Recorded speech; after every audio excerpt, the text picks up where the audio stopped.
Good afternoon, colleagues. Imina 35 na legislatura in Guam is back from recess. When we last left, we were entertaining Senator Therese Chalawi's second amendment, and the person who had the floor was Assistant Minority Leader Senator Louise Munoz.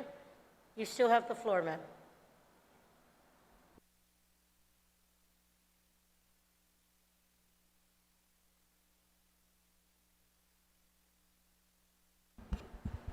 Thank you, Madam Speaker. I'd like to offer the floor upon discussing with the author of the amendment to offer the author of the amendment to speak.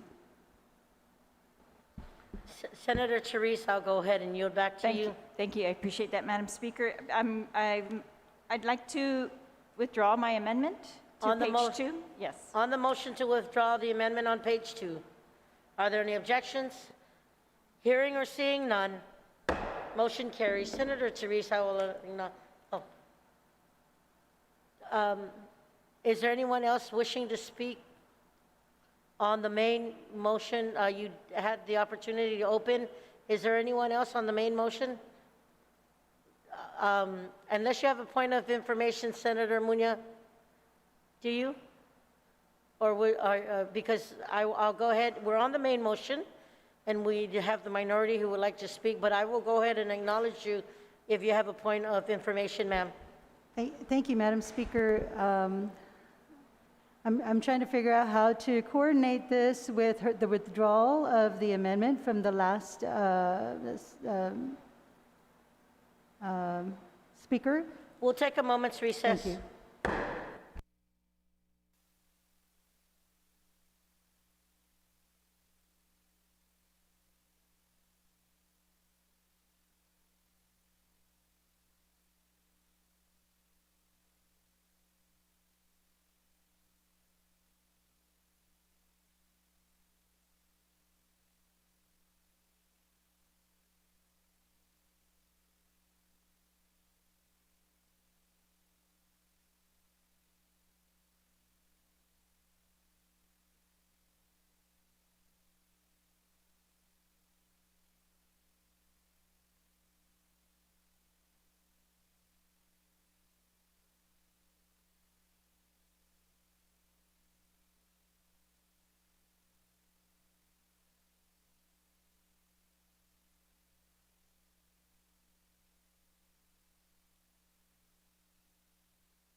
Emilio 35 na legislature ng Guahan is back from recess. Thank you, Senator Munoz. We'll go ahead and acknowledge the minority leader, Senator Tadaqui. You are recognized. I think you have an amendment. Sujus Masi, Madam Speaker, and good afternoon, colleagues. I'd like to proffer an amendment to Bill 2-35 LS, which is located on line 1, page 2 of the bill. And it's just to collaborate basically with page 1 on the amendment that was proffered earlier that passed.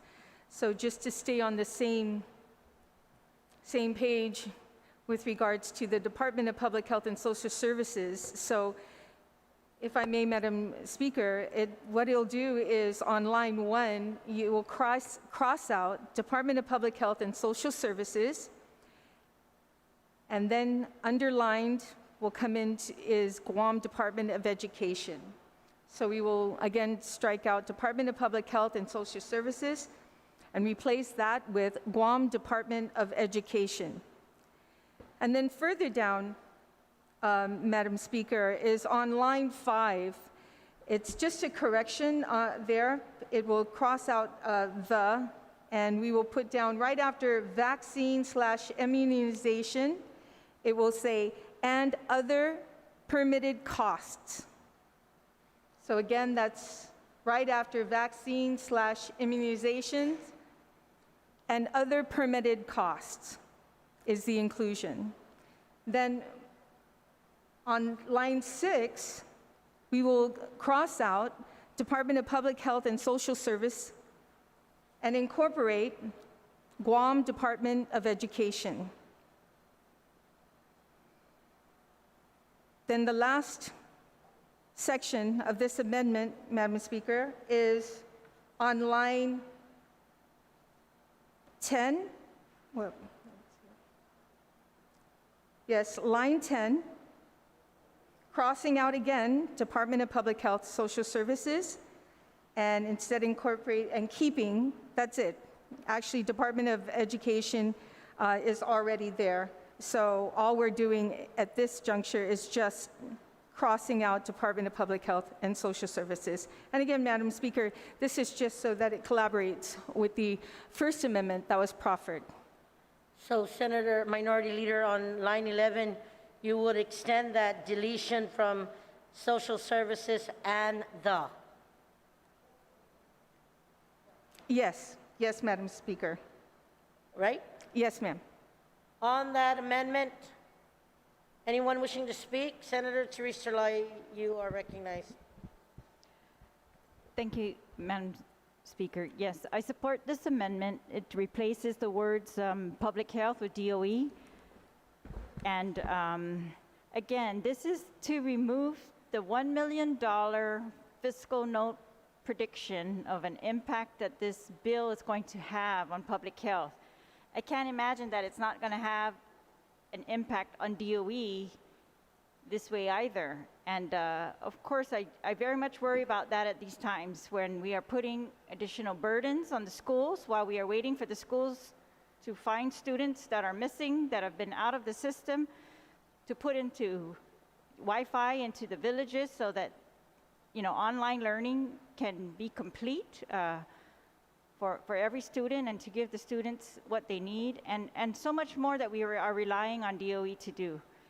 And again, I just want to state for the record, because I am very proud that the public health and all of their partners, including DOE, we have an excellent immunization record. Because it's mandated in the schools, parents have been getting their students, their children immunized.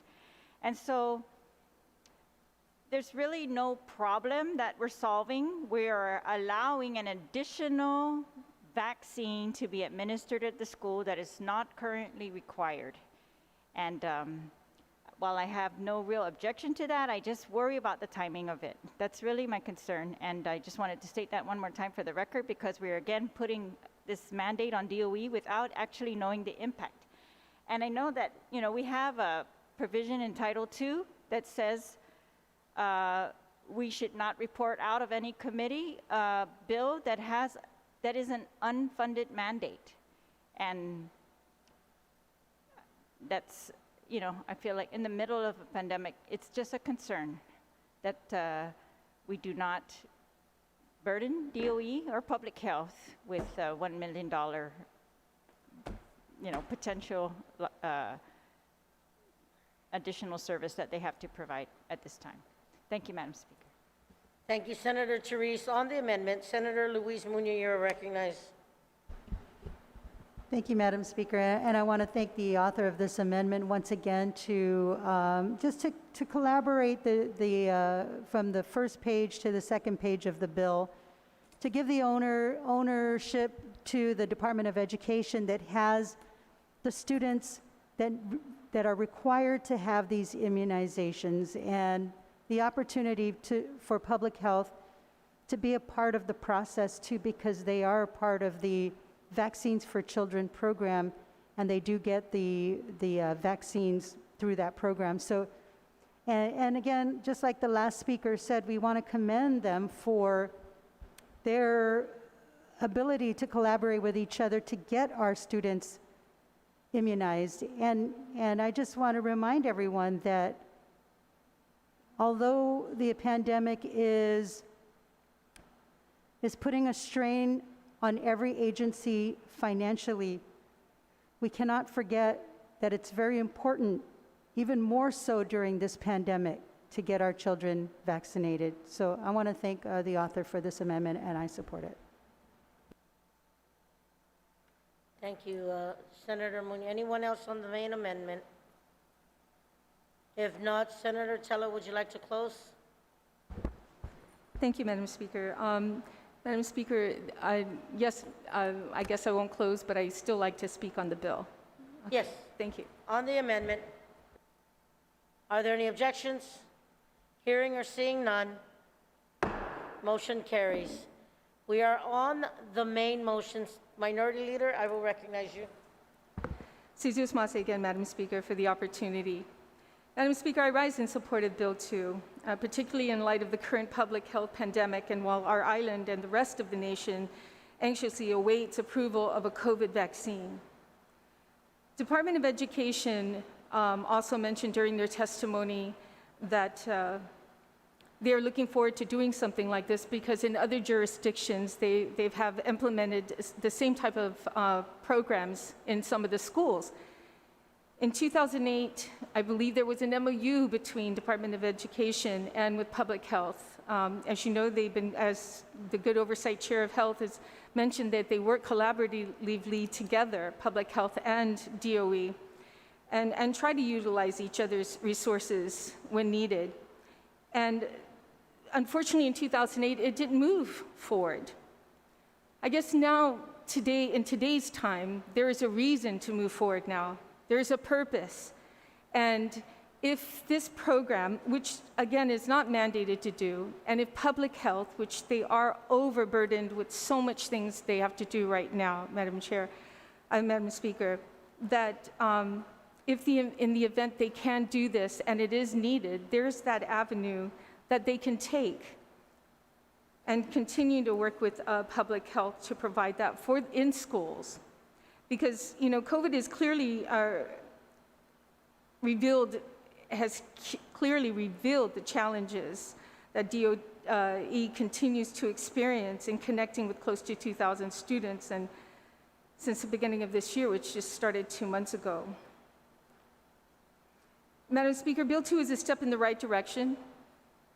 It raises much needed attention to real and heart-wrenching information from the U.S. Centers for Disease Control, which claims every year, tens of thousands of Americans get sick from diseases that could be prevented by vaccines. Some people are hospitalized, some even die. Immunization is our best protection against these diseases. So, Madam Speaker, I thank my colleague, Senator Louise Munoz, for continuing to prioritize public health through legislation such as Bill 2. And I urge this body to support her latest proposal to take the proactive approach to protect our children and families against deadly but preventable diseases. Thank you, Madam Speaker. Point of information, Madam Speaker. Go ahead and state your point of information, Senator Therese. Yes. I just wanted to point out that I confirmed with Public Health at lunchtime that in their partnership with the schools, they are providing immunizations at certain schools in collaboration with DOE. Where DOE has done its part at the school to make it available, Public Health has done its part. So it is in place and able to be done. And I just want to make another point, Madam Chair, that our children who are attending public schools are immunized, except for those who have applied for an exemption. So they are not the ones at high risk today, Madam Speaker. Thank you. Senator Therese. On the main motion, no one else wishes to speak. Senator Louise Munoz, would you like to close?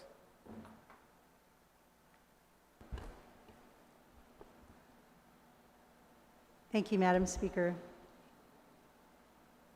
I really want to thank all of my colleagues, including the Chair of Health, for their support and their input. I also want to thank the Department of Public Health and Social Services for all the work they have done, including the Department of Education that has over 30,000 students that they need to take care of. I agreed to the amendment because GDOE at any time they can involve the Department of Public Health and Social Services to assist in the school-located vaccine program, just as they would like a nonprofit organization like Guam Cancer Care, for example, or a private clinic or a pharmacy can come into the DOE schools and administer vaccines. I just want to make a caution, though, to future legislatures that the removal of the Department of Public Health and Social Services is just based on the assumption that the Vaccines for Children program will remain in the future as it is now, and that the Guam Medicaid state plan will continue to specify the same criteria for coverage of vaccines in the future. Now, if these programs change, where Department of Public Health and Social Services no longer has access to free vaccines, there may need to be amendments to this law in the future to allow them to recover their costs. Now, again, the main purpose of this bill is to provide statutory protection of the school-located vaccine program in all public learning institutions from anti-vaxxer lawsuits that are being filed against school districts in the states. It's happening, and we're trying to prevent it from happening here. I want to thank all of my colleagues for their and hope for their support for this bill. Thank you, Madam Speaker. On the motion, Senator Munoz, to put it in the voting file, please. Thank you, Madam Speaker. I'd like to place Bill 2-35 into the voting file.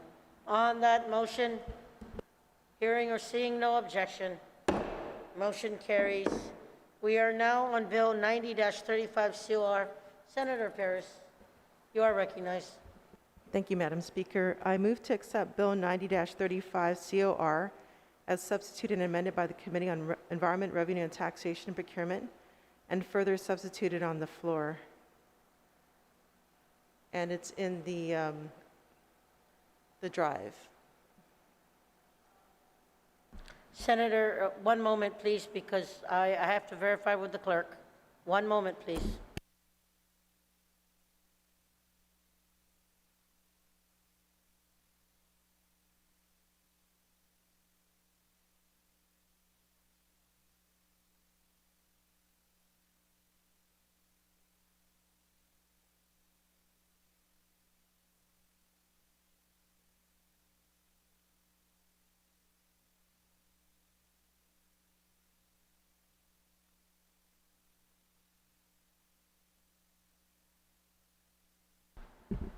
Thank you, Senator Paris. Colleagues, I just want to note that the good author from Barragata is introducing Bill 90-30 COR.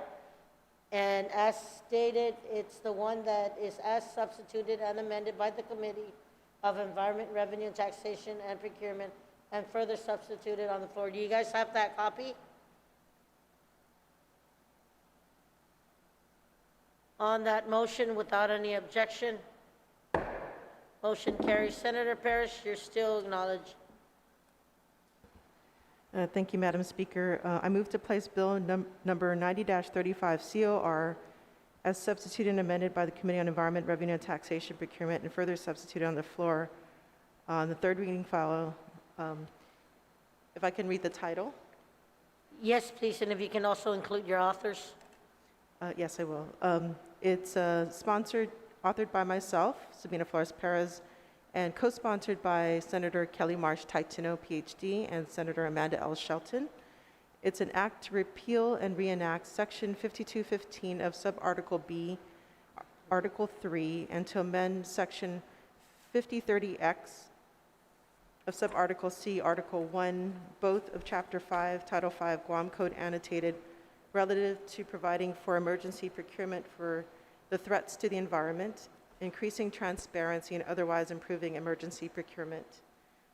So I would like to move this into the third reading file and to discuss it. Thank you, Senator Parrish. You may proceed. Okay. Bill 90-35, authored by myself and co-sponsored by Senator Kelly Marsh Taitino, PhD, and Senator Amanda Shelton, is a bill crafted with guidance from key stakeholders to strengthen local emergency procurement statute.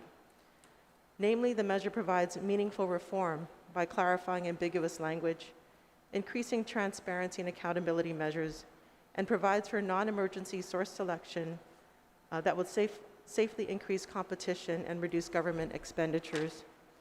At the outset, Bill 90-35 was created with the intent to address the public auditor's findings following incidents in which emergency procurement were improperly extended and used in lieu of other types of source selection due to a failure to plan for foreseeable procurement. Emergency procurement should not be used as a substitute for proper planning. As such, Bill 90-35 extends emergency procurement from 30 to 90 days, which provides more time to transition to non-emergency type source selection that can foster greater competition and lower costs to the government. It also provides additional mechanisms to ensure accountability, transparency, and flexibility should the need for emergency procurement extend beyond 90 days. It further requires a public hearing by the purchasing agency prior to any such extension in order to ensure public input and accountability. Bill 90-35 also reinforces safeguards by requiring those delegated with procurement authority be subject to public financial disclosure laws, and that certificates of emergencies are approved by the governor prior to an award. Additionally, it increases transparency by explicitly requiring a determination of need for emergency procurement be attached to contracts and notice of awards, written attestations that emergency procurement was not used to avoid other methods of procurement, and that the record is complete and preserved as part of the procurement documentation. Additionally, Bill 90-35 expands the use of emergency procurement to include emergencies due to the threats to the health and safety of our environment, as initially it was intended to do. The impact of invasive species, such as the coconut rhinoceros beetle, has wreaked havoc on our native species and is undermining our ecosystem and natural heritage. Procurement delays hampered the efforts for a timely response, allowing enough time for the coconut rhinoceros beetle to take a foothold and subsequently dramatically reduce the population of our culturally significant and beloved coconut trees, damaging our ecosystem and diminishing an important protection and buffer from coastal winds. Now, with the reduction of coconut trees, the coconut rhinoceros beetle has turned its attention to another culturally treasured flora, the fatang, thus compounding the decimation already caused by cycad scales and other insects.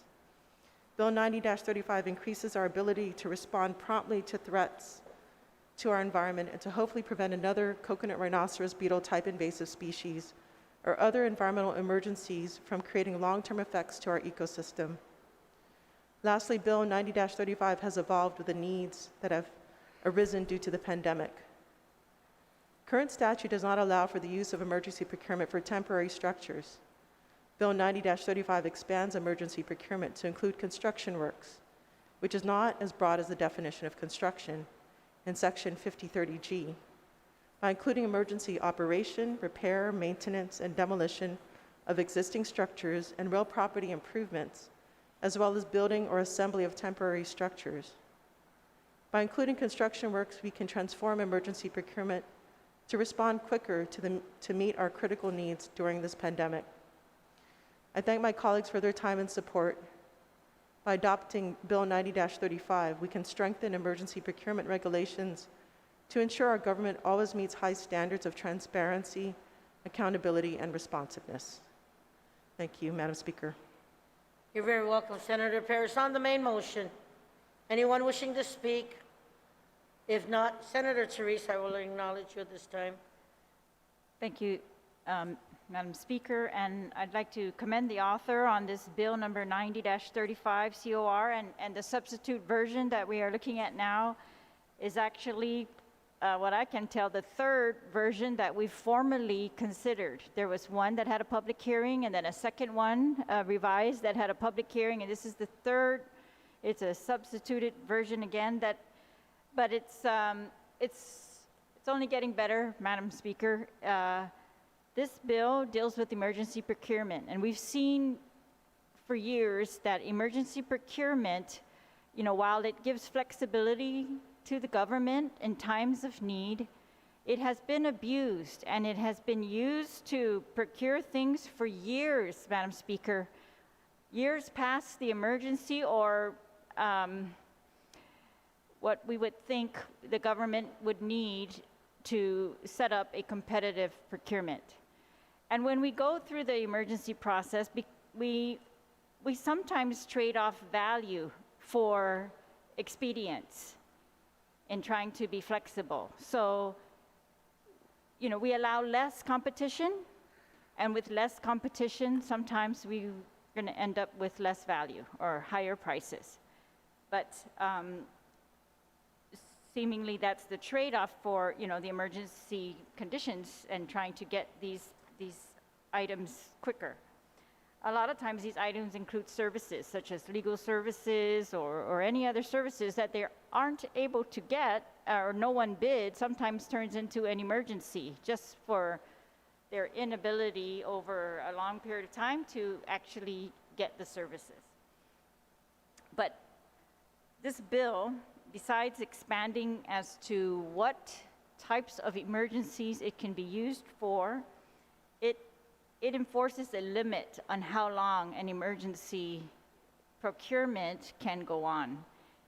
And I think that's very good. It's going to keep the government accountable. It's going to stop that, what I'm describing it as an abuse of the emergency procurement law. And it's going to make everybody have to account for what is the need, always addressing what is the need, certifying the need, certifying that it can't be met through a procurement competitive process, or forcing the government to set its competitive process up. And so I support the bill, and I commend the authors on this measure to really make a significant change to our procurement law, and one that is absolutely needed today. It's very timely, but also it's always been very needed. So again, it's a great bill. Thank you. Jesus Masi, Senator Chaloy, Minority Leader, you're recognized. Madam Speaker. I too like to stand in support of this of Bill 90-35 core, and it's on its third version, as the former speaker mentioned, and just trying to follow it. There was quite a bit of information both by Attorney Brown, who we all know teaches at GCC, and just for your information, I commend also the author of this legislation to take the time to actually take courses in procurement at GCC with Attorney Brown, as well as Mr. Byrne being present during one of the public hearings. There was also mention from the OPA having concerns with regards to procurement, and I think some of those have been addressed in this substituted bill, substituted on the floor. But, you know, it's a very difficult task, especially in procurement. Many people on Guam think that Guam should follow just the federal guidelines with their procurement. That sometimes the laws that govern procurement under our local laws are not clear or precise, and it leaves so much room for protest. But in this particular bill addressing the emergency procurement, you know, and yes, this is an excellent timing for this, considering where we're in and adjusting those numbers, especially from the 30-day to 90 days. And this particular extension was to allow, because sometimes it takes longer than 30 days to utilize any kind of services or even equipment or products used for example, the eradication of the fire ants or the rhinoceros beetle. I mean, this is definitely something that needs to be done. It doesn't stop with all the things that are being brought into Guam, other than these invasive species. We may not know what is next, but we have to have the ability to right away address this. And the ability to have the governor ahead of time, you know, to even come up with a decision that this is something that you can foresee, can also require for a declaration of emergency just by foreseeing the possibility. And that's important. And that also brings into the reaction of being a proactive than a reactive. You know, foreseeing something that's coming down and already determine that through a determination, emergency declaration, or certificate of emergency. There was a question, though, I do have, and I'm trying to see if it's on the same, okay, yeah, it's on page, this is to the author, if the author so shall yield. State Okay. your question, please.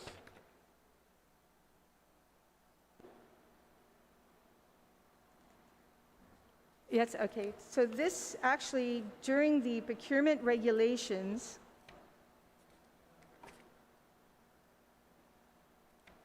when they talk about the GAR,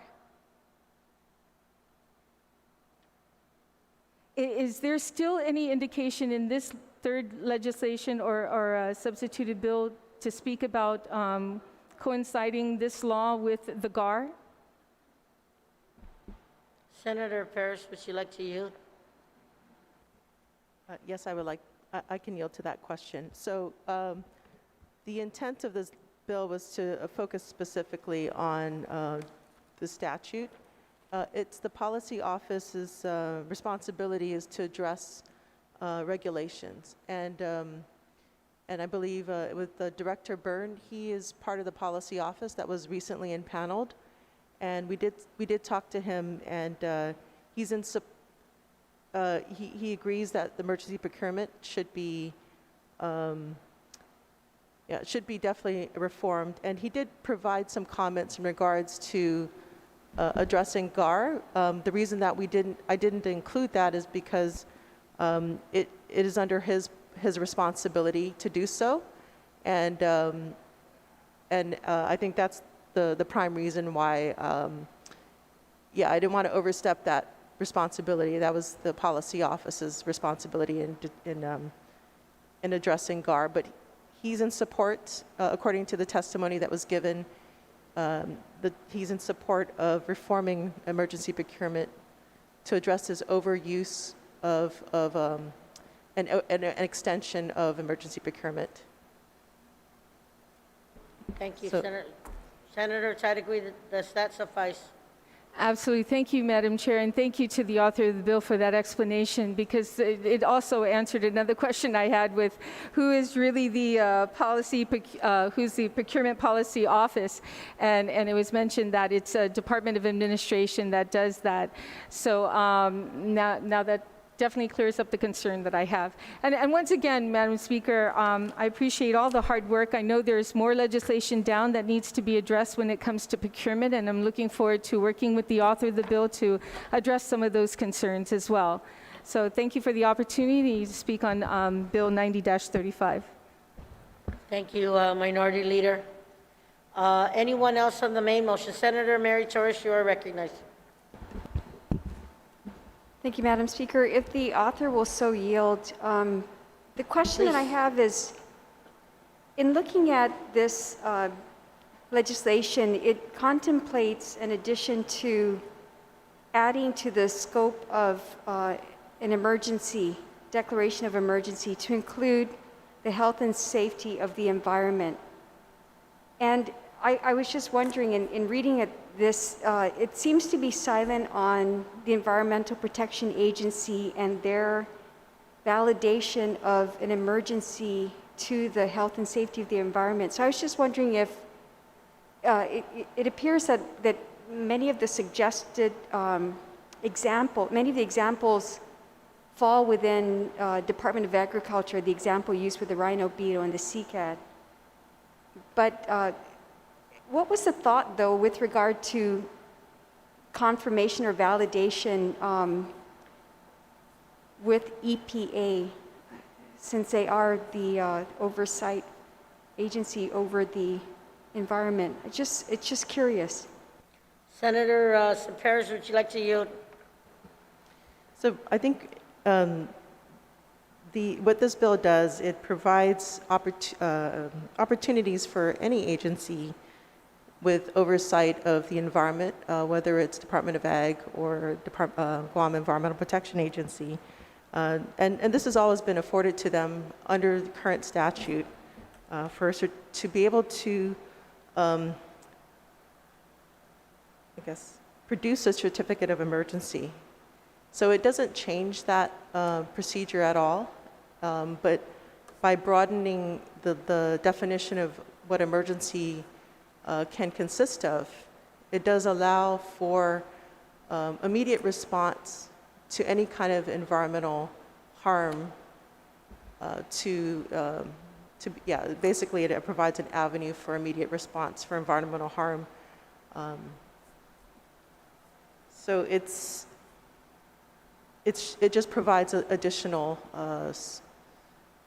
ability for the government to respond to these things that may take longer due to procurement delays. Senator Torres, you still have the floor. Does that help? I mean, that helps. What I think it does is it just makes a case for others to assert that there's an emergency and to have the governor validate their case for an emergency. But insofar as procurement, I can understand and appreciate the need to fast track the response. So I don't have any objections to the bill. I was just curious, though, because it seems silent on EPA, where it was speaking specifically about environment. But thank you. The answer, I guess, is sufficient. Thank you, Senator Torres. Anyone else on the main motion? Senator Lee, then Senator Taitano. Sujos Masi, Madam Speaker. Madam Speaker, on page 7, line 26, there's a public hearing that is referenced in the bill, which I certainly appreciate as a precondition to extending emergency procurement. So if the author would yield, Madam Speaker, can we get some confirmation or clarification on how these public hearings would be conducted? For instance, would other parts of the GCA on conduct and notification of these hearings apply? Does it follow open government law? Will they need to have a 5-day notice? Will they need to conduct the hearing like any other agency would under the AAA, for instance? And, there are references to other portions of the procurement chapter, but I just wanted to have a specific reference to those and how those hearings would be conducted, Madam Speaker. Thank you, Senator Lee. Senator Perez, would you like to yield? Yes, thank you, Madam Speaker. Yes, so there was some clarifications that were requested by the Chief Procurement Officer, and the question was, when we initially, the version prior to this floor version needed some more details, and so we did address some of the questions that they had. So one of them was, the agency, who's responsible for carrying out the public hearing. And it was really the intent of the agencies, the purchasing agencies, to be able to hold their public hearing and 30 days prior to the extension date. And this is based on the testimony given, I believe it was a conversation that I had with Director Byrne, requesting, what is a sufficient amount of time to carry out procurement if you were to fast track it. And the response was about 30 days. So that's why it's written here that 30 days prior to the extension dates. The idea is that we want to have agencies move away from emergency procurement to more of the long-term procurement models in order to get the best value for what they're procuring. And it does include the 5-day notice prior to a public hearing. And, I think most agencies are subject to the AAA process, and they do have processes in place to bring in public input in regards to their rules. And basically it's utilizing that infrastructure that's already in place. So it's basically, utilizing the infrastructure in place. Does that suffice, Senator Lee? Thank you, Madam Speaker. So essentially, the onus is on the agency, and depending upon how the agency carries out their hearings or their notices under the AAA process, sometimes it varies. So there's no policy that we are attempting to create here that would make that process the same across the board. Senator Is Paris? that correct? So Yes. it's on an agency-by-agency basis. Senator Paris, would you like to yield? Yes, Madam Speaker. Yeah, the AAA process really is the process to follow, but the additional element that I'm adding here is that it would have to be 30 days prior to the extension. So with this bill, we're extending procurement from 30 to 90 days. So during that time, the agency can gauge whether they're going to need to extend it or perhaps go through a different source selection so that they don't have to continually go through this process of extending emergency procurement upon, one after another. And that's really the intent of this portion. When I initially created the bill, my intent was to, how do we prevent the renewal of emergency procurement, upon renewal indefinitely, right? And by increasing the amount of time from 30 to 90 days, that gives the agency some time to put together its solicitation and proposals. One of the initial solutions was, basically make the emergency procurement null and void after the end of emergency procurement, and that to me, it was problematic. And we received testimony from GSA that, what can we do to address that? And so that was really the impasse of this bill, is coming up with a solution. Thank you. And so this public hearing was, I think it was a good compromise, because it's not forcing the nullification of a contract upon the ending of. Thank you, Senator Paris. emergency procurement. Senator Lee says you answered. Okay.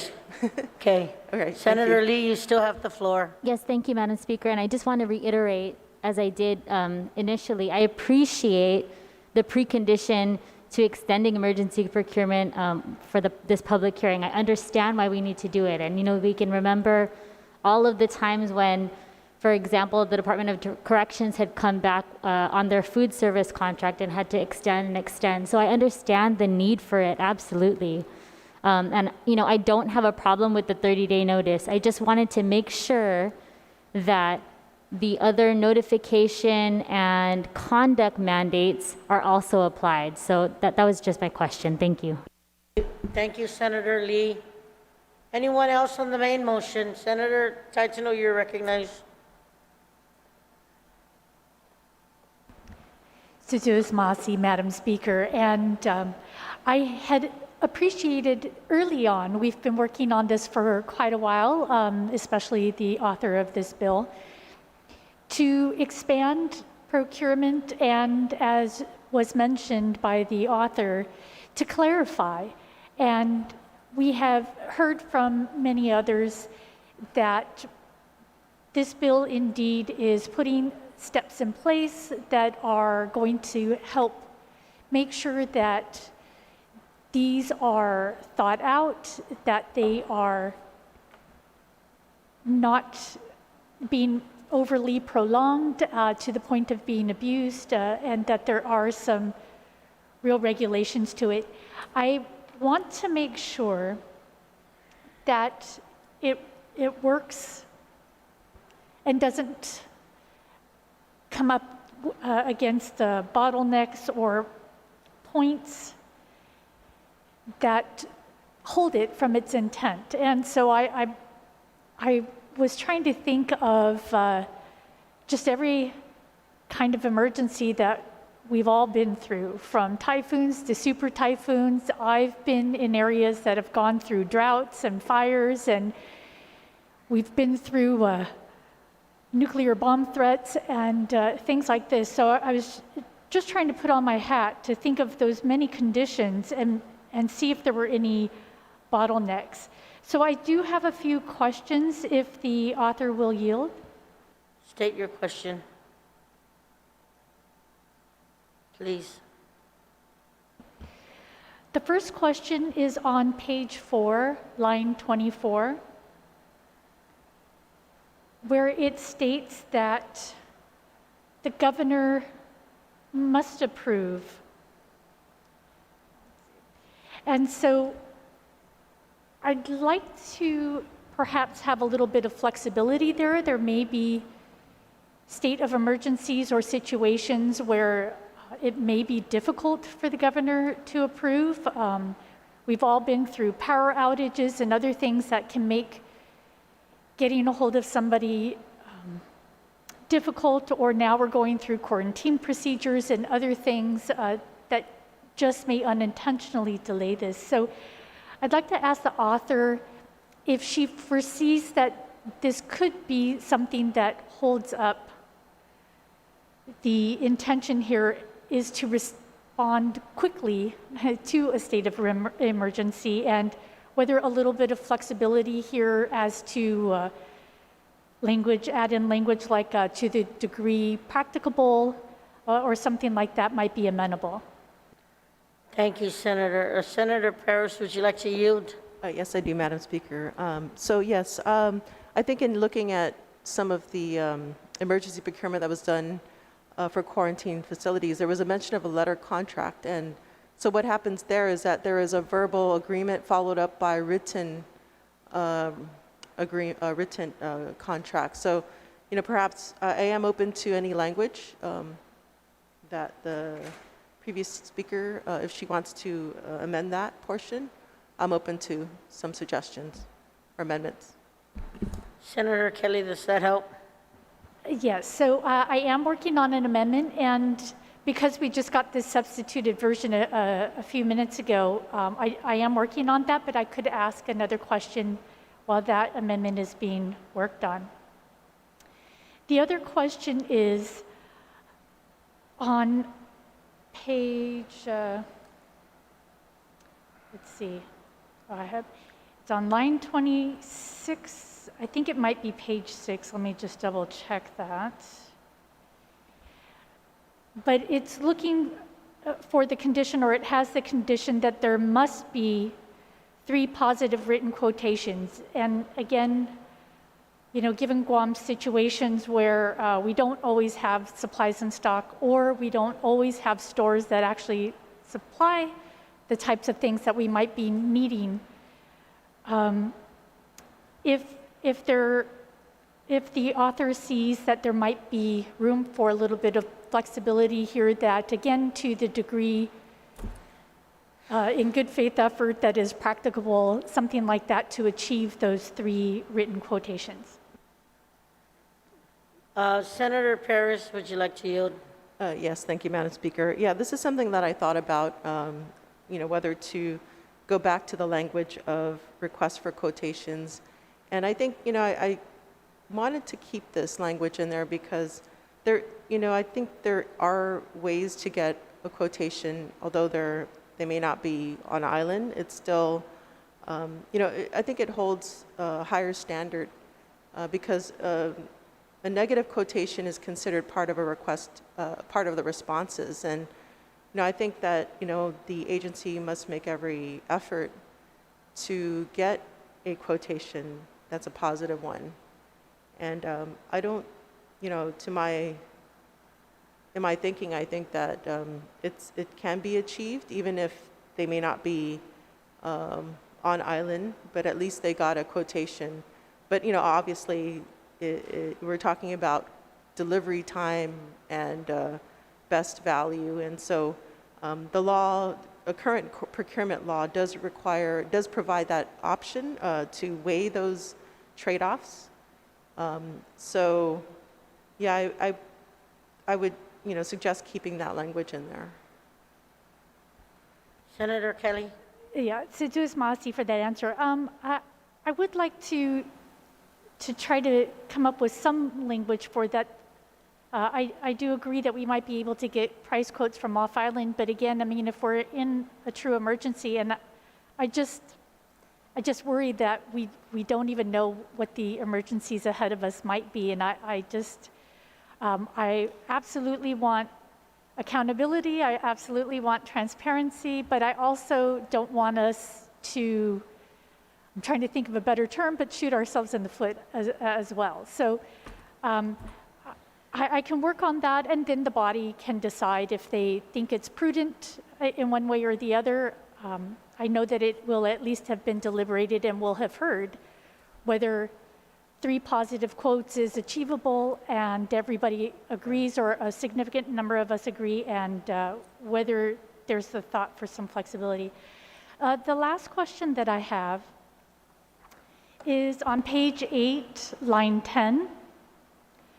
And I really appreciate the thoughtfulness of the expansion of this state of emergency and needing to have emergency procurements.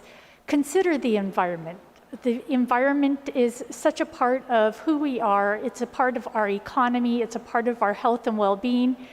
And islands are very vulnerable. We are being attacked left and right by invasive species and other situations. So again, I appreciate the language here of which could not have been foreseen through the use of reasonable and prudent management procedures. And again, putting my typhoon and super typhoon hat on, where I was just trying to think of conditions where we might have been foretold, and maybe we did what we could, but also I don't want to close the door to what might be needs. But I think the author has thought about this pretty intensely, and so I'd like to ask her if she thinks that there needs to be a little bit of flexibility here for just situations that might be foreseen in a certain way. We'd know if a super typhoon is coming, but there's only so much we could do to prepare. And so maybe that's not her intention, is to prepare for those kind of emergencies. If she could just give us a little bit of understanding about her intentions here. Senator Ferris, would you like to yield to that Yes, question? thank you, Madam Speaker. Yeah, so I don't change that part of the law, but the reason for this particular, including this, was to align the change in 5215 with the definition. So that part is original law. I'm not making any changes to the existing law in regards to the purpose of emergency procurement. And my interpretation is that typhoons are considered emergency situations, so it doesn't prevent emergency procurement in response to super typhoon. So that is interpretation, but it's still covered under emergency procurement. So I don't know if that answers the Thank question you, Senator adequately. Perez. Senator Tachino? Yes, and so again, I just wanted to make sure that it met the intentions of what this bill is meant to do. So with that, I'd like to ask for recess so that I can get those amendments done. They should be pretty quick. Senator Tachino, I'm going to go ahead and allow you to work on your amendments, but I want to try and move along on the bills because we've got a lot of bills coming up. Anyone else wishing to speak on the main amendment? I mean, on the main motion? Anyone else? Senator Louise on the main motion.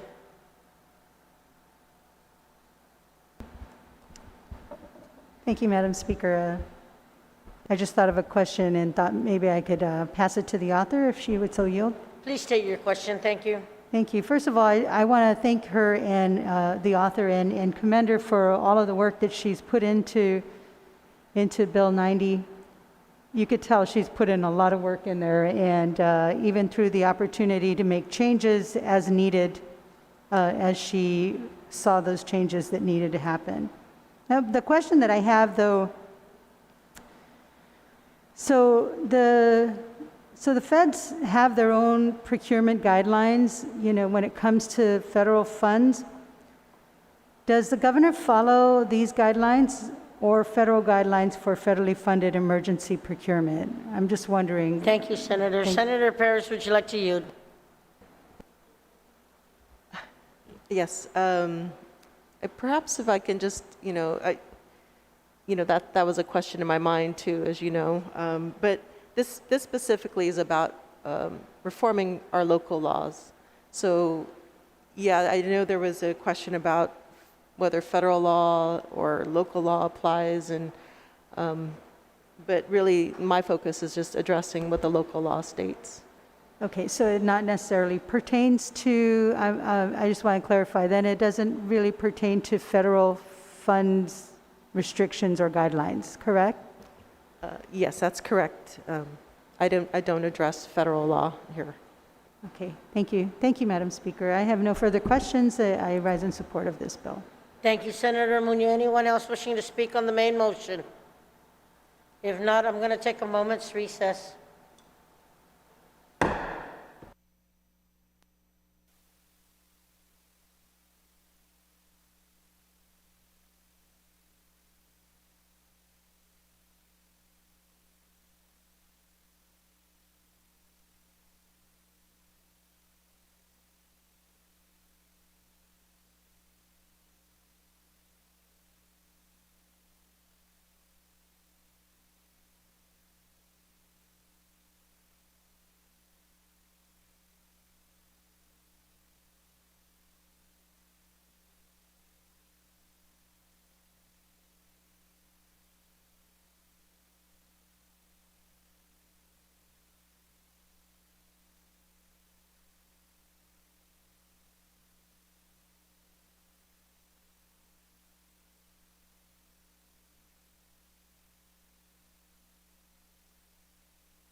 Y 35 na legislatura in Guam is back from session.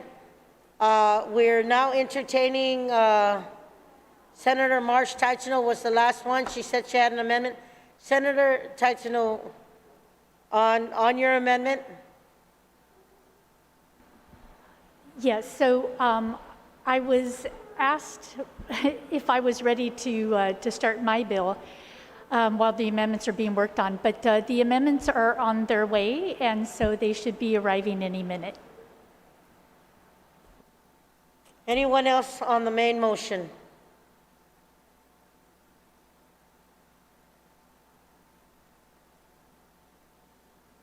Senator Marsh, I'm going to give you a minute or two to wrap up on your amendment. If it's not ready, we'll go ahead and proceed on the closing. The standing rules, colleagues, have noted that if you have an amendment, to get it ready beforehand and submit it, as we have several items on the agenda. We will have, there has been consideration based on the Committee on Rules hearing that several more bills be added on, and we have a timeline between today and Friday. So I'm asking again, please work your amendments and get them in and get them uploaded before. We will take a moment's recess to make sure that the clerk has the Taichino amendment. Thank you.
well.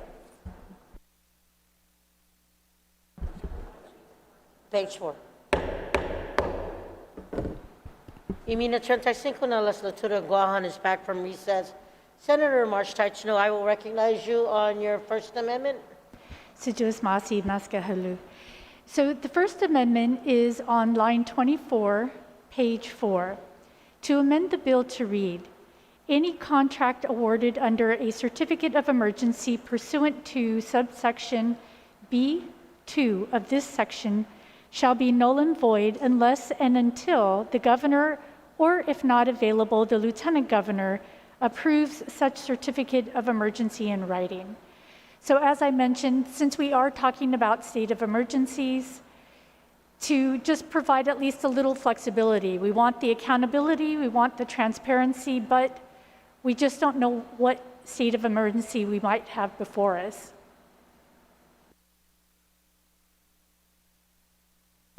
Thank you, Senator Taichno. Anyone on the amendment?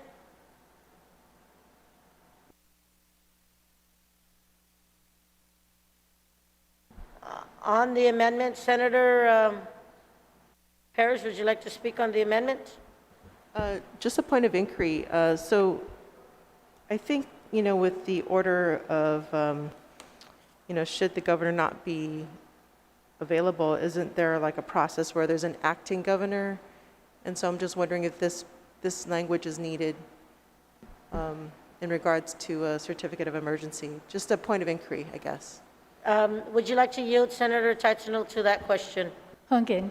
And I indeed thought about that as well, but again, having grown up here through numerous power outages and a whole variety of conditions, just trying to be as prepared as possible and make sure that nothing is stuck somewhere. So picturing that the governor might be on island and might not need to yield into acting capacity for the lieutenant governor, but may just not be available for a period of time, that there would be just a little bit of flexibility here, not knowing the state of the emergency of what the procurement might be. Senator Paris, does that suffice on the amendment? I guess the follow-up question is, so how does one determine whether the governor is not able to carry out the duties, and then therefore the lieutenant governor would be the one to do so? I think there's a procedure in place to, for that. On the Senator Paris, would that suffice, or do you have any follow-ups? Yeah, if we can just confer with legal at this point. I will work with that, but before I do that, Senator Terlahi, on the amendment. Yes, thank you, Madam Speaker.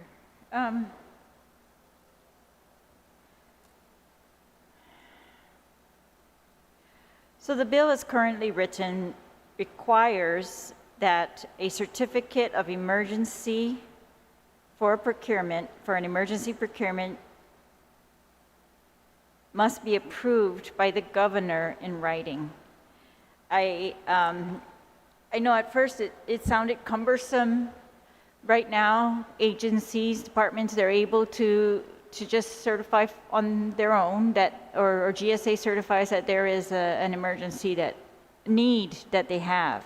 It's very different from we are under a state of emergency island-wide, or an island-wide emergency or a declaration of emergency by the governor.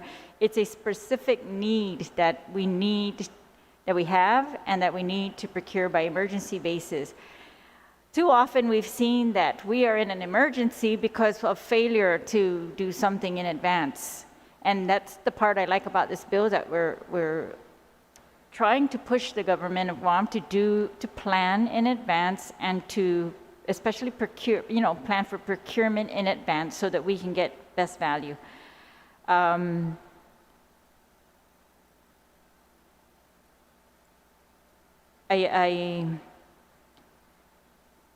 I guess I like also the part that the certificate of need is elevated beyond the agency to the governor.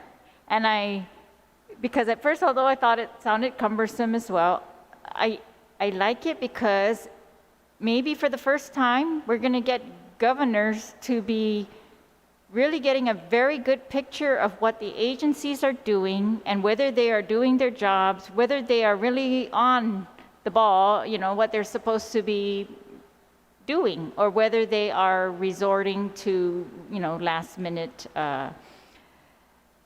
solutions. So, and of course, because these emergency procurements are often more expensive, I like the fact, you know, no matter who the governor is, that they're, you know, we can see how it works. You know, if it becomes too cumbersome, they can tell us. But I actually think it's a good idea. If we are waiving the procurement law, making a big, huge exception, because we, you know, of something that is going on our island, it also brings to the governor's attention what is going on, and it makes everybody accountable for whether, you know, we are going to get best value sooner or later. And so I appreciate that part. But as to adding the lieutenant governor, I don't really object unless, you know, it's just a little bit, maybe we could say the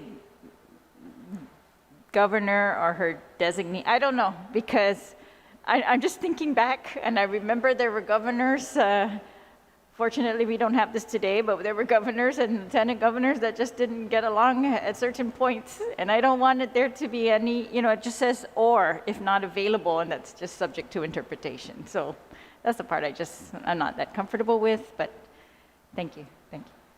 Thank you, Senator Sly. Anyone else on the amendment? If not, I'm going to take a moment's recess to confer with legal.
Y mi 85 na legislatura in Guam is back from recess.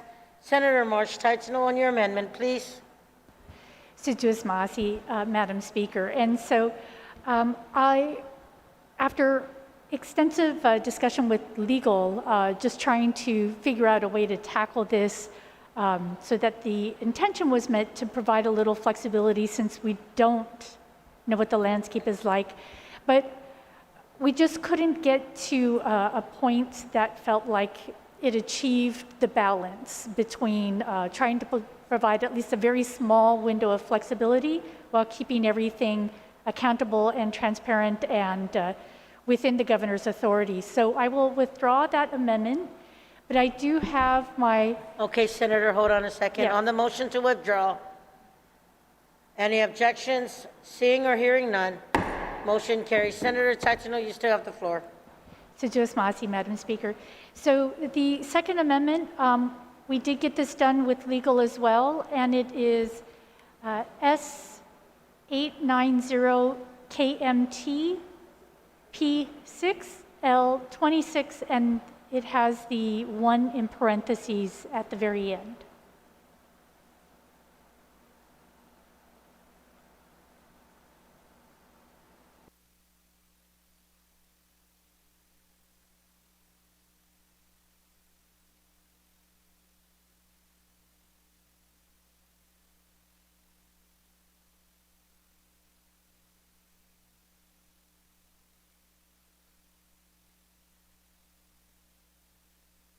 Senator Titano, would you like to read the amendment or? Assiduous Masi Maskahlu. This is on line 26, page 6, to amend the bill to read 3. At least 3 positive written quotations, provided that all quotations are not required to be positive if accompanied by written certification that to the maximum extent practicable, such positive quotations could not be obtained from known or potential vendors shall be solicited, recorded, and placed into the procurement file for the acquisition of supplies or services or construction works needed, unrestricted by the qualified bidders list. And again, you know, having grown up here on the island and just with the situations we've grown up with the unprecedented situations we are finding ourselves in, limited flights, limited supplies getting to island, and so forth, that if there is something that is indeed part of an emergency and responding to an emergency, we want good faith effort, we want there to be accountability, but we also don't want to necessarily not be able to respond to an emergency. So I just tried to strive for keeping the accountability there, but providing the flexibility because we've all been confronted probably with situations where something just isn't available on island, or even getting it to island from off island in a reasonable, time-efficient manner. Thank you, Senator Titano. On the amendment, anyone wishing to speak? If not, are there any objections? Hearing no objections, motion carries. Senator Titano, on your second amendment, please. That was the second amendment. The first one was withdrawn. So that was the only other one. I'm completed. Thank you, Senator Titano. On the main motion, anyone else wishing to speak? If not, Senator Parrish, you may close. Thank you, Madam Speaker. So I had legal review the substitute version, floor version, and they provided some feedback. There's some technical corrections that I would like to allow them to do, but there were 2 corrections that require amendments. So they're both on the drive. So if I can refer to, let me start with the one that says SFP 613. Please proceed. Okay, so the amendment reads on line 3, page 6. To the extent practicable and except as otherwise allowed under this section, an emergency procurement shall be made and conducted with competition and utilize competitive procedures used in this chapter as is practicable under circumstances in the good faith discretion of person authorized to make such emergency procurement.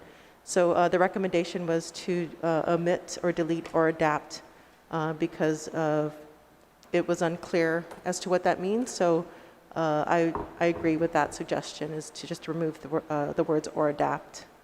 Thank you, Senator Perez. On the amendment, anyone wishing to speak? If not, are there any objections? Seeing or hearing none, motion carries. Senator Perez, you still have the floor. Thank you, Madam Speaker. So the second amendment suggested by legal, and I agree, is on line 26, page 7. It's to amend the bill to read, notice of intent to extend an emergency contract shall be published in a newspaper, maybe that should have been corrected, of general circulation at least 5 days prior to a public hearing. And this is in alignment with what is in the open government law. So bulletin is not defined, so this allows us to be consistent with current law. Thank you, Senator Perez. Anyone on the amendment? Minority Leader, I will recognize you. Thank you, Madam Speaker. Page 7, line 26. It starts in notice of intent to extend an emergency. I'm trying to look at here. It's just to begin on, so I have a point of information, Agree? a question, inquiry Please. to the author. Where exactly is it starting this notice of intent to extend an emergency contract, this amendment? Because I don't see any opening here on, I'm on page 7, line 26, which is at the bottom of the page, and I don't see where this actually goes into play.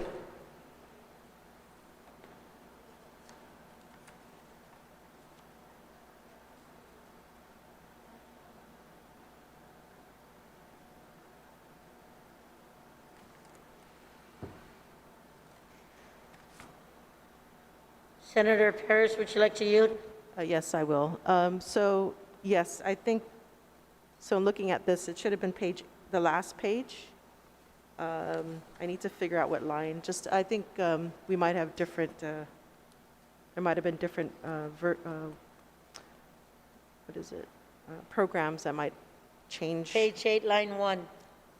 Okay, yeah, I think it's page 8, yeah, Okay, so I just yeah, realized that, Madam Speaker, it's on page 8, line 2.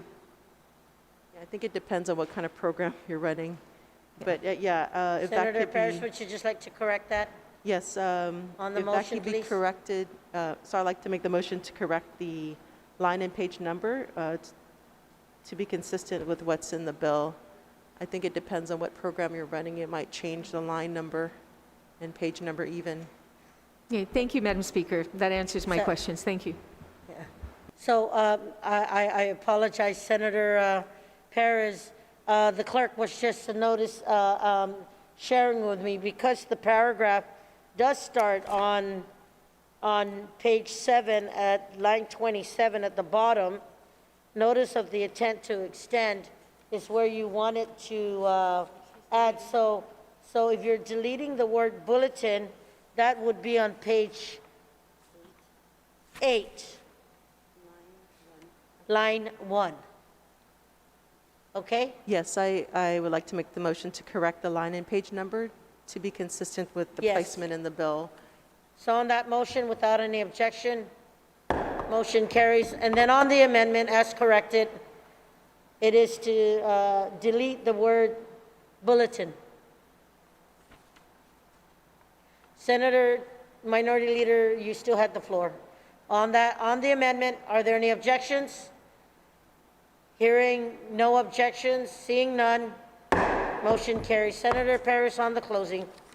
Yes, thank you, Madam Speaker. So I just would like to make sure that I make the motion for legal to make the necessary technical corrections. On that motion for technical changes, are there any objections?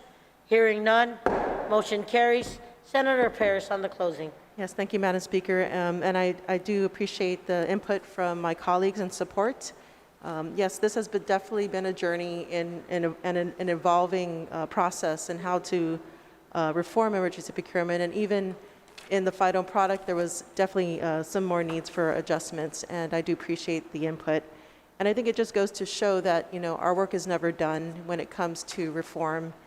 And I'm just, you know, the intent of this bill was to address some of the longstanding issues in regards to emergency procurement, in addition to adjusting to the times with COVID and with, you know, any kind of crisis that can happen in our environment.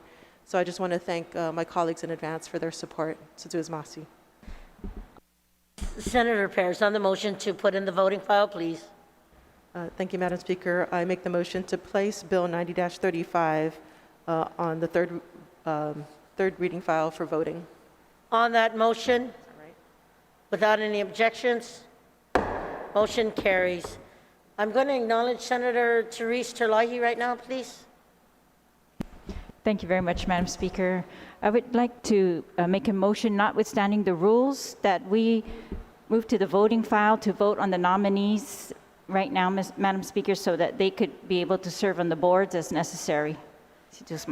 Thank you, Senator Therese. On that motion, do we hear any objections? Seeing or hearing none, motion carries. Madam Clerk, please.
Sitzuis Masi.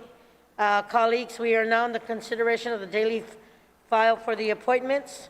On the nomination of Brian K. Artero to serve as a member of the Land Use Commission.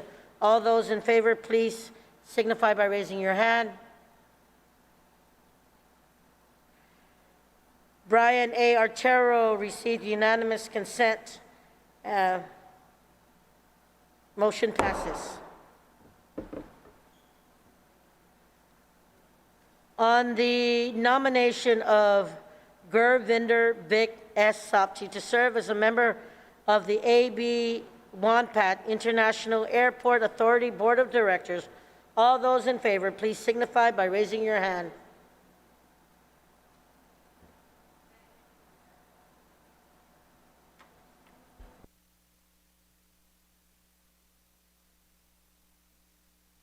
Colleagues, I do apologize for the last vote, and please accept my apologies. We did not ask for permission to excuse the members not present, so at this time, before I do Mr. Sapti again, I'd ask Assistant Majority Leader, please motion the floor to excuse members not present from for voting. Maskehalu, I motion to excuse members not present at today's session for this vote, For voting. for voting. On that motion, are there any objections? Hearing none. Motion carries. Thank you, colleagues. Again, on the nomination of Gurvinder B. S. Sapti to serve as member of the AB Wampat International Airport Authority Board of Directors, please signify by raising your hand.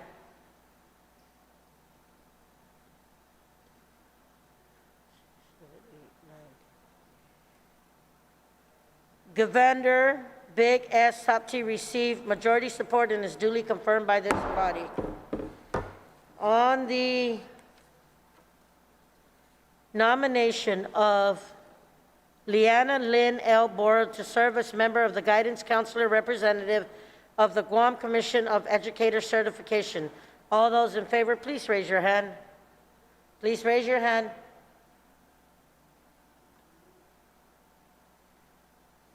Liana Lynn L. Bora received unanimous support and is duly confirmed by this body.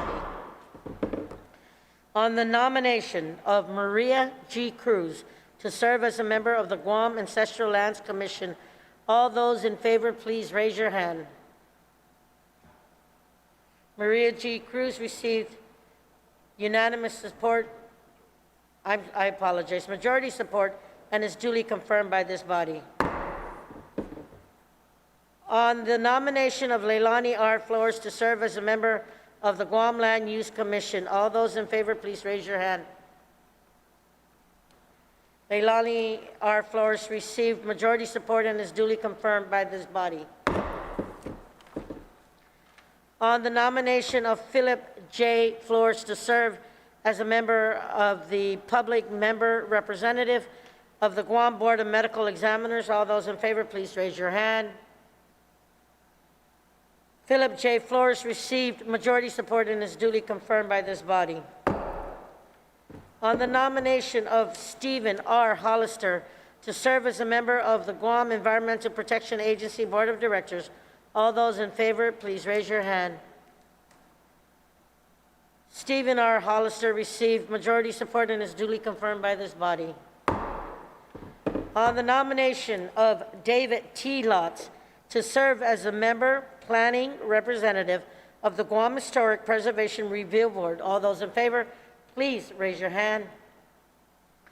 David T. Lotz received majority support and is duly confirmed by this body.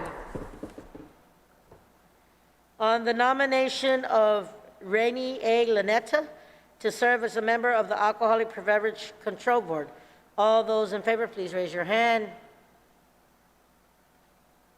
Rennie A. Lanetta received majority support and is duly confirmed by this body.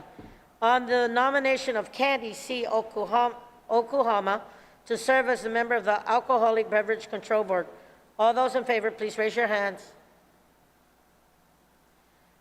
Candy C. Okuhama received majority support and is duly confirmed by this body. On the nomination of Edwin J.C. Regis to serve as a member, planning alternate representative of the Guam Historic Preservation Review Board, all those in favor, please raise your hand. Edwin J.C. Regis received majority support and is duly confirmed by this body. On the nomination of Sonia L. Siliang to serve as a member of the Guam Memorial Hospital Board of Directors, all in favor, please raise your hands. Sonia L. Siliang received majority support and is duly confirmed by this body. On the nomination of Dr. Monique R.C. Story to serve as a member of the Librarian Rep of the Guam Public Library System Board of Directors, all those in favor, please raise your hands. Thank you. Dr. Monique R.C. Story received majority support and is duly confirmed by this body.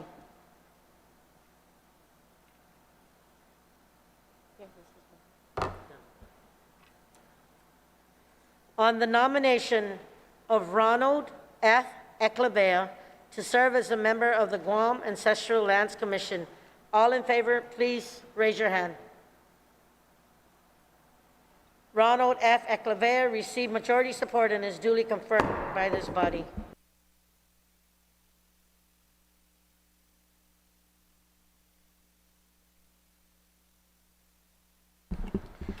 On the appointment of Anita F. Orlino to serve as a member of the Guam Ancestral Lands Commission, all those in favor, raise your hands. Anita F. Orlino received majority support and is duly confirmed by this body. Clerk.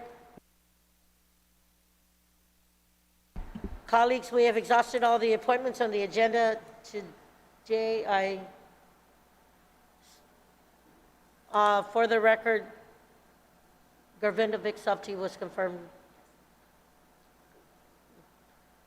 Just to repeat, for the record, Govinda Vic S. Sapti received majority support and is duly confirmed by this body.